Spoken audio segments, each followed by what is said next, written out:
The Dreamer of Monticello. Thomas Jefferson stood alone in the expansive fields of Monticello, the vast Virginia landscape stretching out before him.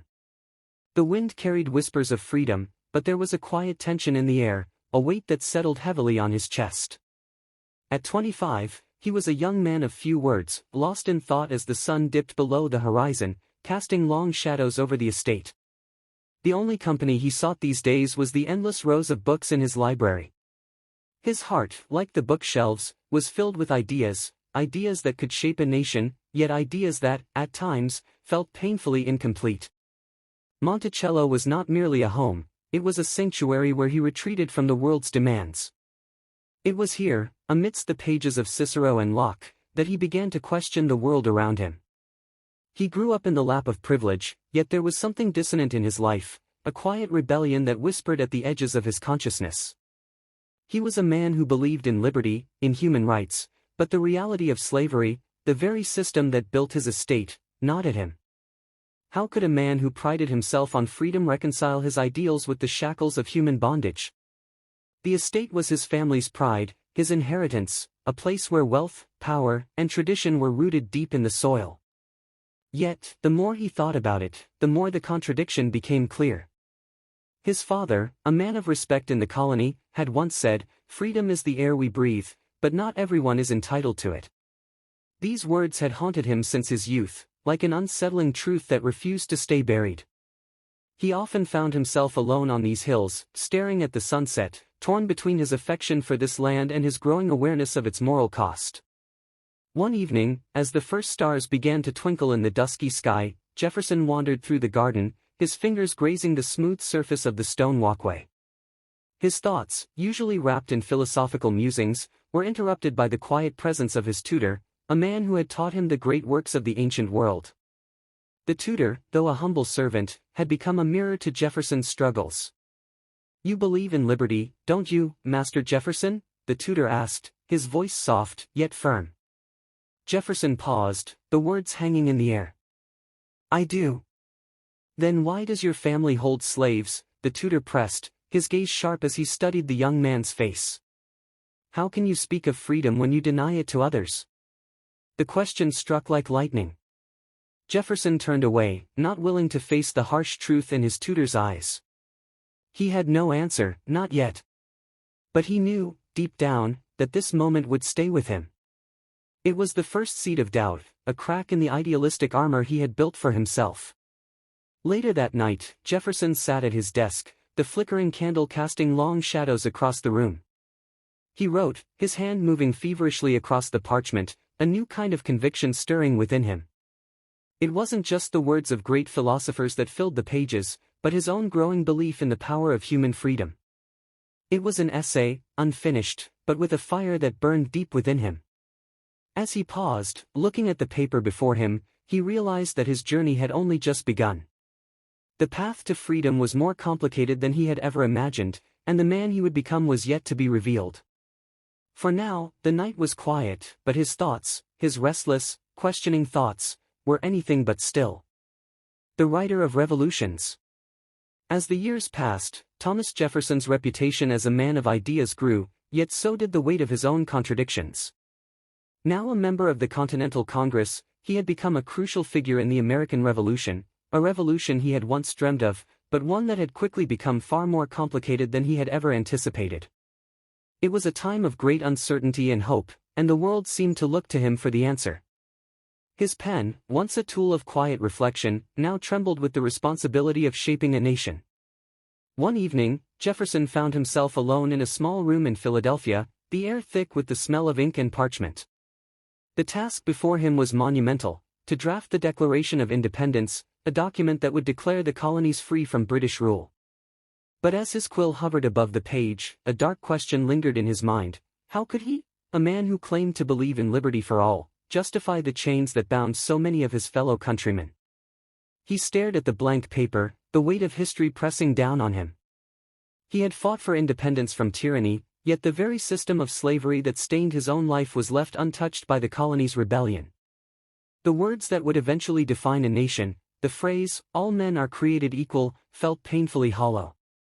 It was a truth he could not escape, even as he wrote the most important document of his life.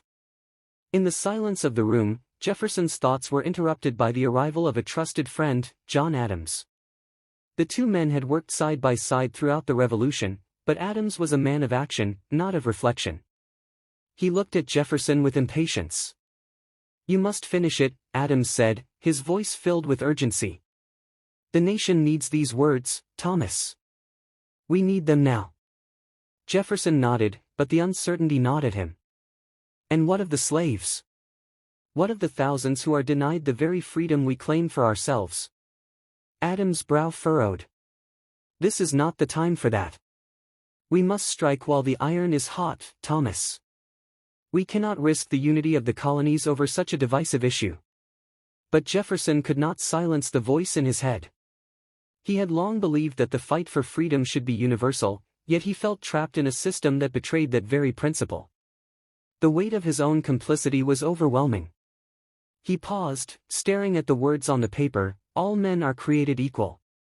A sudden resolve gripped him. He would write the truth, no matter the cost. He carefully inscribed the words that would later become the cornerstone of the document, but in the privacy of his heart, he knew there was a deeper truth still buried beneath the surface, one he could not bring himself to write. As he finished the document, Jefferson felt a strange mixture of pride and guilt. He had written a declaration of freedom, but at what price? The next morning, the Continental Congress would review his work. The document would be signed, and the world would celebrate. But Jefferson knew the struggle had only just begun. The revolution was not only for independence, it was for a nation's soul, and Jefferson had yet to find his own. The President's Paradox. Years passed, and Thomas Jefferson rose to the highest office in the land, becoming the third President of the United States. He stood on the steps of the White House, gazing out at the Capitol he had helped to shape, a city still in its infancy, much like the nation itself. To the public, he was the embodiment of the American dream, the visionary, the architect of a new nation, and a champion of liberty. But behind the dignified facade, Jefferson was a man at war with himself. As president, Jefferson's accomplishments were undeniable. He oversaw the Louisiana Purchase, doubling the size of the young nation, and sponsored the Lewis and Clark expedition, pushing the boundaries of the United States westward. Yet, with every success, a growing unease gnawed at him. He had fought for freedom, but what had he truly achieved? Was the freedom he had helped create for all, or just for the few? The White House was not the sanctuary he had imagined it would be. Jefferson's days were filled with political maneuvering, decisions that would impact generations. But at night, in the silence of his chambers, his mind wandered back to Monticello, to the enslaved men and women who worked his fields. They were the silent specters of his presidency, the forgotten truth of his political triumphs. Jefferson had freed only a handful of slaves, yet hundreds still labored in his name. One evening, as he sat at his desk drafting letters to foreign dignitaries, the weight of his own contradictions pressed down upon him. A letter arrived from a former colleague, a friend who had long since moved away from politics. It was a simple letter, filled with admiration for his leadership, but there was one line that struck him deeply: "We fought for liberty, but what have we gained, if not the right to enslave others?"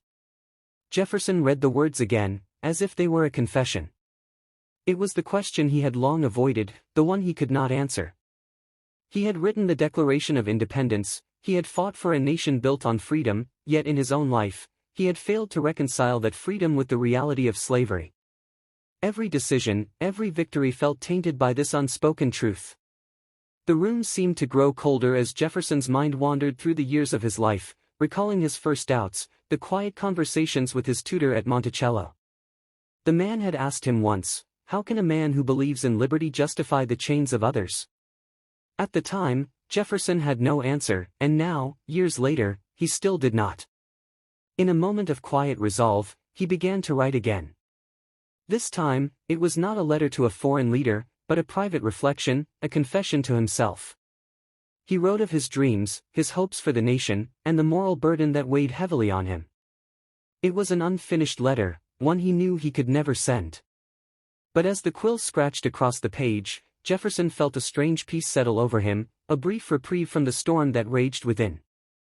His presidency was not the victory he had imagined.